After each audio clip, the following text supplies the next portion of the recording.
Halloween decorations are away, and you're just starting to wrap your hands around the next holiday on the calendar. You've heard the first carols in the mall, and you're seeing the stores setting out their red and their green decorations and jamming the shelves full of all the gift options. It's that time, and today we're going to be talking about renegotiating the holidays with Karen Collacutt, certified master coach specializing in money and prosperity. The holidays can be an extra challenge when things maybe aren't 100% in your world. So, renegotiating the holidays is really about spending some time this season to look at ways that you can manage your expectations, to make great choices, and to save money and still have a phenomenal holiday. And in fact, have a holiday that you love because of those choices. So let's talk about a couple of really practical strategies that you can use to renegotiate the holidays today.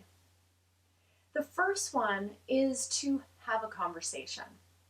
So talk to your family and friends about how you would like to celebrate the holidays this year. Renegotiate those standard practices that are so common in families and friends. You know, we've always done it this way, so it has to be done this way. And think about what you can do, the conversation that you can have to renegotiate those arrangements. Because I'll tell you, if you're not loving all of it, there's a good chance the rest of the people aren't either. So consider, how much do you want to spend on gifts? You may feel pressure to spend as much as everyone else does, or to give in a way that isn't really a great thing for you and for your family and the goals that you have. And again, I bet other people in your family and your friends may be having some of those same challenges. So talk about how much is reasonable, what do you want to spend? Are you still going to be giving gifts to certain people in certain areas? So renegotiate how much you want to spend on gifts. The second area is how much traveling you would like to do.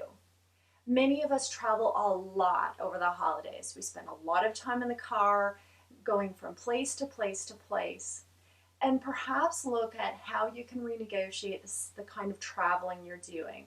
Not only is a lot of time, but it can be a lot of money with the gas prices and time away from work. Will you host a party?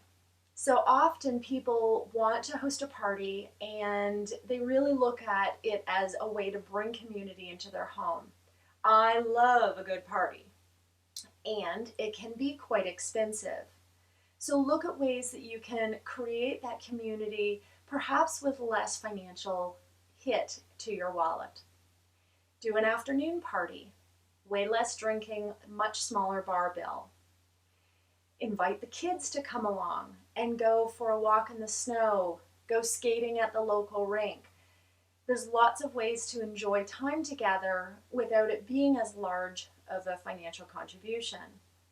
Of course, you can always do potluck, and everyone loves to bring something, their little treasure that they can add to the table.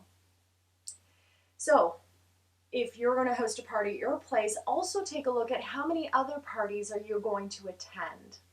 What do you guys want to do? What do you and your family want to do? How much family time do you want to spend at your own home? And then how much do you want to be out and about? It's very easy to find yourself running from one place to another place to another place and not enjoying any of it. Now what you want to do is get really clear on setting a budget. I know, that old piece. But I'll tell you, if you get really clear on what you want to spend over the holidays, you set yourself a game plan, you make an estimate of what you're going to spend for each of the people that you have decided to purchase for, and then you make a list with what you want to buy, how much you think it's going to cost, and then take that with you when you go to the mall. You'll avoid overspending. You'll avoid overbuying. And let me tell you a little trick. This happens a lot when I'm buying stuff for my nieces and nephews. I often have in my mind what I'm going to spend, and then I find something on sale. And here's what happens. And I know this happens to you too. You go, oh, well, it was on sale, so I could just get X, Y, or Z to go with it. Listen, if you know what you wanted to get and it was within the price point of what you had intended, and you get a deal on it, put that money towards something else that you want. You don't need to bump up that gift. The kid was going to get the first thing in the first place.